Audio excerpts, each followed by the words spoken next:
હવે 2024માં ત્રીજી વખત એવી શક્યતાઓ છે કે ફરીથી રાહુલ ગાંધી અને સ્મૃતિ ઈરાની સામસામે આવી શકે છે।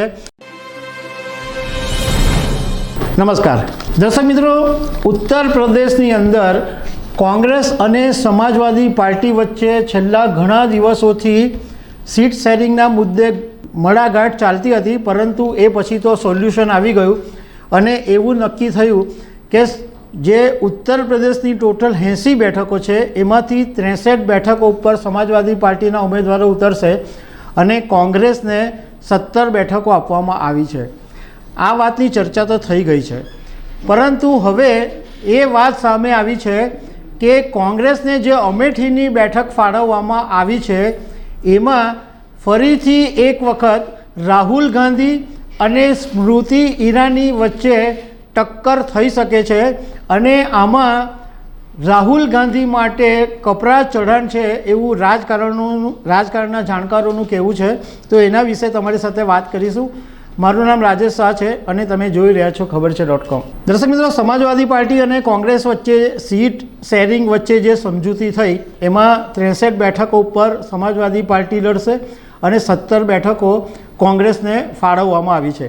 હવે આની અંદર જે કોંગ્રેસ માટે સૌથી મહત્ત્વની જે બેઠક છે એ અમેઠી બેઠક છે, કારણ કે એ અમેઠી બેઠક કોંગ્રેસનો ગઢ કહેવામાં આવે છે।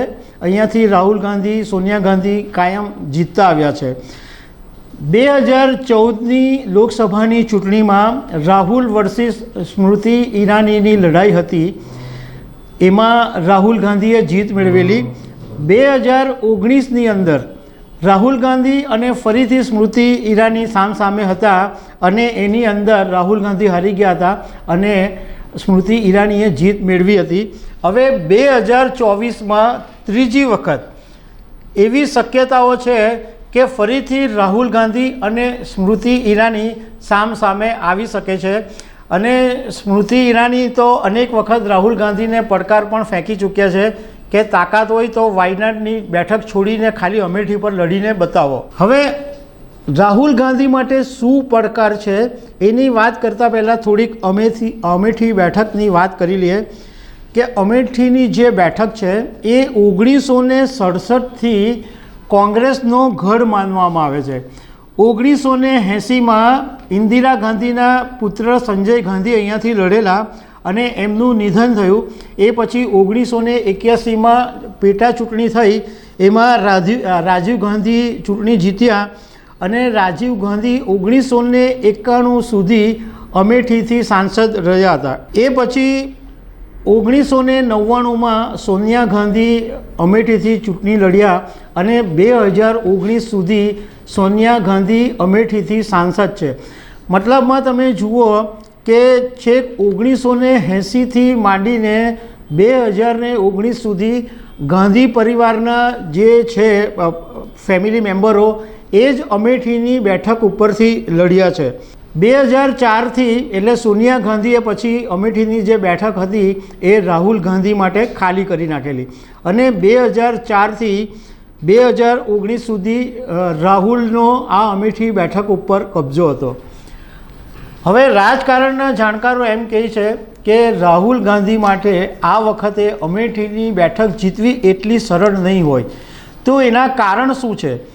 એનું મુખ્ય કારણ એ છે કે રાહુલ ગાંધી અમેઠીમાં સાંસદ છે, પરંતુ અત્યાર સુધીમાં માત્ર 2 જ વખત અમેઠીની મુલાકાતે ગયા છે અને હમણાં જ્યારે ભારત જોડો ન્યાય યાત્રા કાઢી ત્યારે ત્રીજી વખત રાહુલ ગાંધી અમેઠી ગયા છે। એની સામે ભાજપના સ્મૃતિ ઈરાની છે એ તો ત્યાં ગાડી અમેઠીમાં મોટે ભાગે એમનો સમય ત્યાં કાઢે છે અને હમણાં એમણે પોતાનું ઘર ત્યાં લીધું છે અને ગઈકાલે જ એમણે ત્યાં પોતાના ઘરની અંદર ગૃહ પ્રવેશ પણ કર્યો છે। મહિનાઓ સુધી સ્મૃતિ ઈરાની અમેઠીમાં રહે છે અને રાજકારણના જાણકારો તો એમ પણ કહે છે કે સ્મૃતિ ઈરાની લોકોની સાથે એટલા બધા સંપર્કમાં રહે છે કે અમેઠીના જો કોઈ કામ કરાવવાના હોય તો યુપી સરકાર ઉપર દબાણ લાવીને પણ કામ કરાવે છે। યોગી સરકારને પ્રેશર કરે છે કે અમેઠીમાં તમારે આ કામ કરવું જ પડશે। એટલે અમેઠીના લોકો જે છે એ હવે આ સ્મૃતિના કામથી પ્રભાવિત છે અને હમણાં પણ હજુ લોકસભાના ઉમેદવાર તરીકે સત્તાવાર નામ જાહેરાત નથી કરવામાં આવી, પરંતુ સ્મૃતિ ઈરાની અમેઠીમાં લગાતાર એમની મુલાકાત કરતા રહે છે અને લોકોના કામ કરતા રહે છે. બીજું કે જે મતનું રાજકારણ છે એમાં પણ રાહુલ ગાંધીને થોડીક મુશ્કેલી પડી શકે, કારણ કે અમેઠીની અંદર 26% દલિત વોટર્સ છે અને બીએસપી આ વખતે ઇન્ડિયા ગઠબંધન સાથે જોડાયેલું નથી અને માયાવતી અમેઠીમાં ચોક્કસ એક ઉમેદવાર તો ઊભો જ રાખશે. હવે આ જે બીએસપીનો ઉમેદવાર ઉતરશે તો એનો સૌથી મોટો જે નુકસાન છે એ કોંગ્રેસના જશે, કારણ કે દલિતોના વોટ છે એ બીએસપી તરફ જશે અને એ કોંગ્રેસના વોટ કપાશે. એટલે 26% જે વોટ મતદારો છે એ રાહુલ ગાંધીના વોટ પર અસર કરી શકે.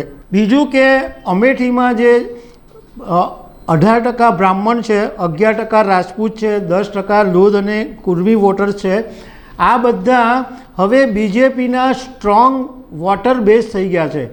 આ બધા સમાજના લોકો મોટે ભાગે ભાજપને મત આપે છે. કોંગ્રેસને ફાયદો 20% મુસ્લિમ વોટર્સનો થઈ શકે, કારણ કે અહીંયાથી જો ઇન્ડિયા ગઠબંધન જે પ્રમાણે સીટ શેરિંગ થયું છે તો સમાજવાદી પાર્ટીનો કોઈ ઉમેદવાર નહીં ઊભો રહે, તો 20% જે વોટ છે મુસ્લિમોના એ કોંગ્રેસને મોટો ફાયદો થઈ શકે છે. પરંતુ સવાલ એ છે કે ફરીથી એક વખત રાહુલ ગાંધીને અમેઠીની સીટ આપે છે કે કેમ, એ આપણને પાછળથી ખબર પડશે. તો દર્શક મિત્રો, આવી અનેક વાતો સાથે અમે તમને મળતા રહીશું. Thank you very much.